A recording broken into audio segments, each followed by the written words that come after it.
성경은 드라마다 22번째 시간 사막, 구속의 성취, 왕이 오시다, 예수님의 부활입니다. 예수님 이야기를 살펴보고 있는데요. 예수님의 생애, 죽음, 이 부활 중에서 오늘은 부활, 예수님이 자신의 부활을 통해 하나님 나라의 문을 여시다를 살피고자 합니다. 예수님은 죽은 자 가운데서 살아나신 분이십니다. 많은 목격자들이 있는데요. 먼저 누가복음 24장 6절부터 9절입니다. 그분은 여기에 계시지 않고 살아나셨다. 갈릴리에 계실 때 너희들에게 하신 말씀을 기억해 보아라. 인자는 반드시 죄인의 손에 넘어가서 십자가에 처형되고 사흘째 되는 날에 살아나야 한다고 하셨다. 여자들은 예수의 말씀을 회상하였다. 그들은 무덤에서 돌아와서 11제자와 그 밖의 모든 사람에게 이 모든 일을 알렸다. 예수님의 무덤에 처음 찾아간 여인들이고요. 이 여인들이 예수님의 부활을 가장 먼저 알게 되었습니다. 다음으로 누가복음 24장 11절 12절입니다. 그러나 사도들에게는 이 말이 어처구니 없는 말로 들렸으므로 그들은 여자들의 말을 믿지 않았다. 그러나 베드로는 일어나서 무덤으로 달려가 몸을 굽혀서 들여다보았다. 거기에는 시신을 감았던 삼배만 놓여 있었다. 그는 일어난 일을 이상히 여기면서 집으로 돌아갔다. 그런데 이 베드로를 비롯한 이 제자들은요, 아직도 이 예수께서 죽은 사람들 가운데서 반드시 살아나야 한다는 그 성경 말씀을 깨닫지 못한 상태입니다. 참으로 제자들은 처음에 예수님의 부활을 의심하였는데요. 우리가 복음서 기록에서 보게 되는 것은요, 예수님이 살아나셨음을 몹시도 보고 싶어하는 이 순진하고 잘 속는 제자들이 아닙니다. 오히려 예수님이 나타나심으로 인해 점차 부활의 진리를 확신하게 되는 아주 회의적인 제자들을 보게 되는 것이죠. 이렇게 제자들은 예수님의 나타나심을 통해서 예수님의 부활을 확신하게 되는데요. 나도 전해 받은 중요한 것을 여러분에게 전해 드렸습니다. 그것은 곧 성경대로 사흘날에 살아나셨다는 것과 게바에게 나타나시고 다음에 12제자에게 나타나셨다고 하는 것입니다. 그 후에 그리스도께서는 한 번에 500명이 넘는 형제 자매들에게 나타나셨는데 그 가운데 더러는 세상을 떠났지만 대다수는 지금도 살아 있습니다. 이 예수님은 마리아와 다른 여자들에게 나타나셨고요. 엠마오로 가고 있는 두 제자에게 나타나셨고요. 이 몇몇 제자들이 모인 곳에도 자주 나타나셨고요. 좀 더 많은 제자들이 모인 곳에도 나타나셨습니다. 이를 통해 제자들은 이 예수님이 정말로 죽은 자 가운데서 살아나셨다는 사실을 받아들이게 된 것이죠. 자, 그렇다면 이러한 부활은 어떤 의미를 가질까요? 먼저 유대 사상에서의 부활의 의미를 살펴보고자 합니다. 이 포로기 유대 문헌에 따르면요. 이 부활은 포로 생활에서 기환한 이스라엘의 갱신을 의미합니다. 그러다가 신구약 중간기에 이르면요. 이 부활은 죽은 사람이 실제로 육체적으로 되살아나는 사건을 의미하게 됩니다. 이 유대인은 마지막 날에 이 부활이 일어날 것이라고 믿었는데요. 이 부활은 개인에게 일어나는 사건이 아니었고요. 그보다는 하나님의 백성 공동체 전체가 새로워진 창조 세계에서 온전히 회복되는 것을 의미했습니다. 이 톰 라이트는 다음과 같이 말합니다. 부활은 각 개인들이 새 몸을 입는 것에 초점을 맞추고 있지만 부활은 또한 언약의 하나님이 이스라엘을 회복하신다는 원래 의미도 갖고 있다. 즉, 부활은 죽은 사람이 새 생명을 얻는 것에 대한 경건한 소망 정도가 아니었다. 죄사함, 이스라엘이 언약을 세우신 하나님의 진정한 인류로 다시 살아나는 것, 창조세계 전체의 갱신 등으로 받아들여졌다. 따라서 유대 사상 속 이 몸의 부활이라는 개념은요, 하나님 나라의 도래에 대한 유대 개념, 그리고 창조세계 전체의 갱신이라는 이 두 가지 의미가 복잡하게 얽혀 있는 것이었습니다. 그리고 나서 이 예수의 부활을 보게 되는 것이죠. 예수님의 부활은 다가올 시대의 시작입니다. 이 초대교회는 예수님의 부활을 복음으로 보았고요. 예수님의 부활을 우주적인 결과를 수반한 사건으로 말했고요. 그리고 그 부활을 하나님이 창조 세계를 새롭게 하시는 일의 시작으로 기쁘게 선포했습니다.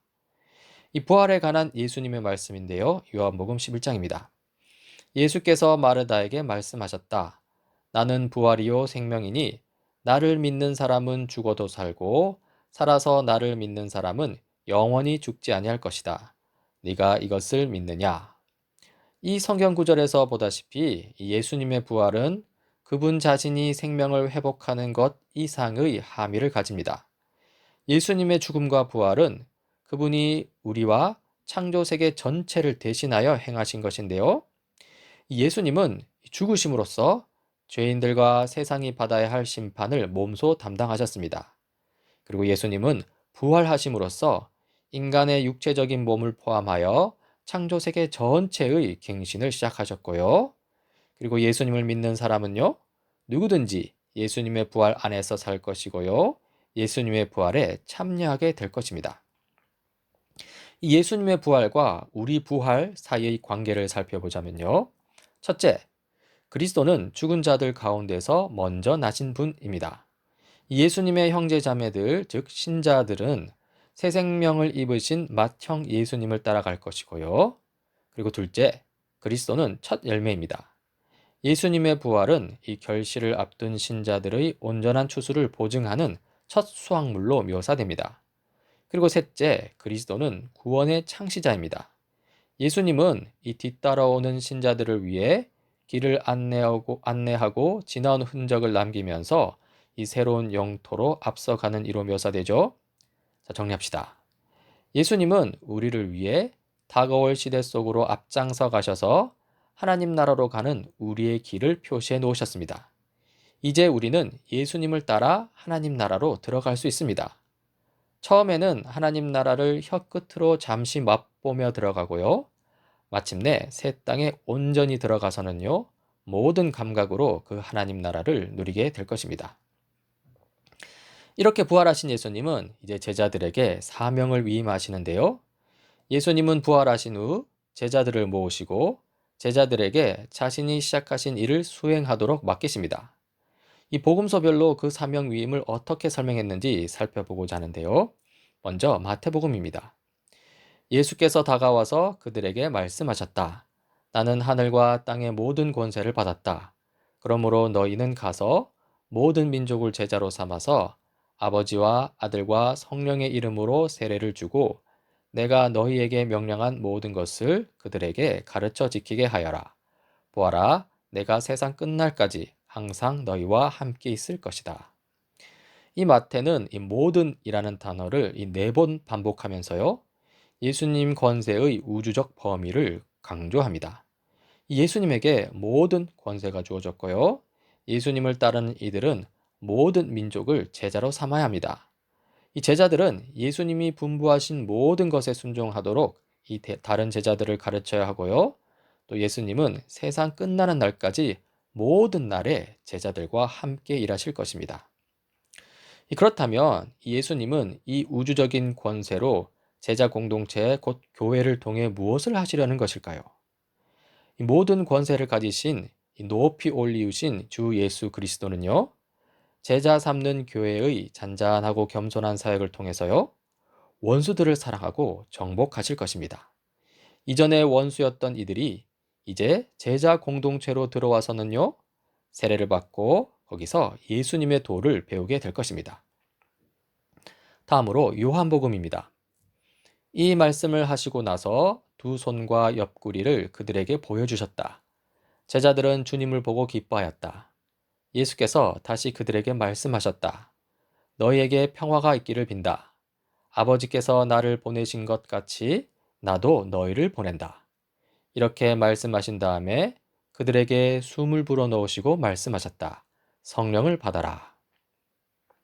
이 성경 구절에서 이 예수님은요, 이 생명을 가져다 주기 위해 이 아버지가 세상에 보내신 하나님의 아들이십니다. 이 아버지께서 나를 보내신 것과 같이 나도 너희를 보낸다고 하는데요. 이 새롭게 모인 공동체, 곧 교회는요, 예수님이 자신의 사명을 수행하신 것과 똑같은 방식으로 자신의 사명을 수행해야 합니다. 구체적으로 그 사명은 이 죄사함을 포함한 이 복음을 전하는 것입니다. 이 복음 전파 사명의 특징이 있는데요. 먼저 악과의 전투입니다. 이 말씀을 하시고 나서 두 손과 옆구리를 그들에게 보여주셨다. 이 예수님은 제자들에게 손과 옆구리의 상처 자국을 보여주시는데요. 이것은 악과 치른 전투의 표시입니다. 너희 역시 너희의 사명을 감당할 때 악과 마주칠 것이며 너희 역시 고난을 받을 것이다. 너희의 사명은 내 십자가 그늘 아래서 이루어질 것이며 그 그늘 아래서 전투와 고난이 있을 것이다. 이렇게 말씀하시는 것이죠. 그리고 복음 전파 사명의 원천이 있는데요. 이 생명의 성령을 중심에 모셔야 합니다. 이렇게 말씀하신 다음에 그들에게 숨을 불어넣으시고 말씀하셨다. 성령을 받아라. 이 성령을 받아라고 하는데요. 이 제자들이 예수님의 사명을 완수하기 위해서는요. 예수님의 부활 생명, 즉 성령을 받아야만 합니다. 그 능력으로만 그들의 과업을 완수할 수 있다는 것이죠. 그리고 누가복음입니다. 여기서 예수님은 제자들에게 증인이 되라고 명령하십니다. 이 증인은 법정에서 자신이 듣고 본 바를 증언하라고 소환된 사람이죠. 이 새 공동체, 곧 교회의 사명이 바로 증인됨에 있습니다. 그들에게 말씀하셨다. 이렇게 기록되어 있다. 곧 그리스도는 고난을 겪으시고 사흘째 되는 날에 죽은 사람들 가운데서 살아나실 것이며 그의 이름으로 죄사함을 받게 하는 회개가 모든 민족에게 전파될 것이다 하였다. 예루살렘에서부터 시작하여 너희는 이 일의 증인이다. 예수 그리스도의 죽음과 부활을 증언하는 것이 교회의 사명이고요. 예수님이 모든 백성을 위해 주시는 이 회개와 죄사함을 증언하는 것이 바로 교회의 사명입니다. 이러한 사명 수행의 원천은요, 역시 성령님입니다. 그러나 성령이 너에게 내리시면 너희는 능력을 받고 예루살렘과 온 유다와 사마리아에서 그리고 마침내 땅끝에까지 이르러 내 증인이 될 것이다. 이 누가는 아버지 하나님이 약속하신 성령을 보내사 예수의 제자들이 그 과업을 완수하는 데 필요한 능력으로 옷 입을 때에야 이 증언이 시작될 수 있다는 것을 강조합니다. 이 예수님을 통해 성경 이야기는 절정에 이르렀는데요. 그러나 이 이야기는 아직 끝나지 않았습니다. 이 성경 이야기의 절정은 방금 말씀드렸다시피 예수님이 역사 속으로 들어오시는 것이고요. 이 땅에서 예수님이 살아가신 것, 예수님이 죽으신 것, 예수님이 다시 살아나신 것입니다. 예수님은 그분의 삶의 방식, 말씀, 행위를 통해 이 도래할 하나님 나라를 보이셨고요. 예수님은 십자가에서 악에 도전하시고 악을 정복하셨습니다. 그리고 예수님이 죽은 자 가운데서 다시 살아나셨을 때, 부활하셨을 때 모든 창조 세계를 위한 이 부활의 새 날이 동텄습니다. 여기서 질문이 있는데요. 다음과 같습니다. 그러나 하나님 나라의 도래가 즉시 이루어지지 않는다면 그 다음에는 어떻게 해야 하는가? 그 사이에 예수님의 제자들은 어떻게 살아야 하는가? 그들은 그리고 우리는 지금 무엇을 해야 하는가? 이에 대한 답변인데요. 이 마태, 마가, 요한은 예수님의 부활로 이야기를 마무리합니다. 하지만 이 누가는 사도행전에서 이야기를 더 이어갑니다. 즉, 우리는 앞서 던진 그 방금 질문에 대한 답을 찾기 위해 사도행전을 살펴야 합니다.